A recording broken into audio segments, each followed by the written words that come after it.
के तपाईलाई छिनछिनमा टाउको घुमाए जस्तो अथवा चक्कर लागे जस्तो अनुभव भइरहन्छ?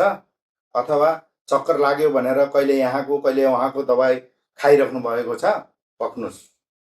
औषधि खानु अगाडि एकपटक आँखा चेक गराउनु जरुरी छ। आँखाले गर्दा हुने चक्करका 3टा कारण छन्। त्यो मध्ये पहिलो कारण आँखामा पावर लाग्नु अथवा आँखाको पावर चस्माको पावर नमिल्नु। यदि तपाईको आँखामा चस्माको पावर लागेछ अथवा तपाईको नयाँ चस्मा लिनुभएको छ जसको नयाँ चस्माको नम्बर मिलेको छैन भने पनि त्यस्तो हुन सक्छ। दुवै आँखाको पावरमा एकदमै धेरै फरक छ भने पनि तपाईलाई चक्कर लागेको अनुभव हुन सक्छ। अथवा नम्बर त सही छ तर तपाईको फ्रेम बाङ्गो छ भने आँखाबाट जाने जो दृष्टि हो त्यो मस्तिष्कमा सही रूपमा जान पाउन्न र तपाईले चक्कर लागेको जस्तो अनुभव हुने, कसैलाई भने असन्तुलन भए जस्तो आफू हल्ले जस्तो महसुस हुने अथवा आँखा थाक्ने र टाउको दुख्ने हुन सक्छ।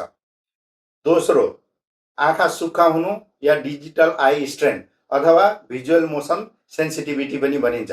यसमा लगातार अथवा घण्टौँसम्म तपाईँ मोबाइल अथवा ल्यापटपमा घोप्टेर हेरिराख्नुहुन्छ र त्यसमा भएका तीव्र मुभमेन्टले गर्दा आँखाले मस्तिष्कमा पठाउने सिग्नलहरू बिग्रिन्छन्, जसले गर्दा तपाईलाई आफू असन्तुलन भए जस्तो अथवा चक्कर लागे जस्तो अनुभव गराउँछ।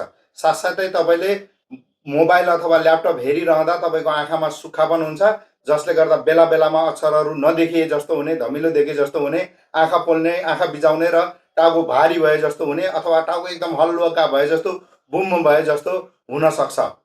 कारण नम्बर 3, दुवै आँखाले एउटै वस्तुमा फोकस गर्नु नसक्नु, बाइनोकुलर भिजन डिस्फङ्सन भन्छ।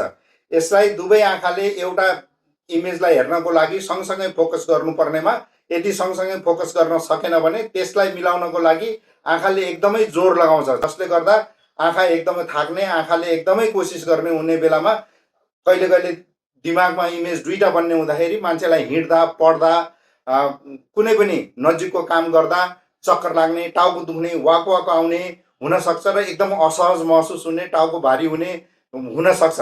तसर्थ चक्कर लाग्ने बित्तिकै कुनै पनि औषधि खाइहाल्नु अगाडि कमसेकम एकपटक अप्टोमेट्रिस्ट अथवा नेत्ररोग विशेषज्ञलाई भेटेर आफ्नो आँखा जाँच गराउनु होला।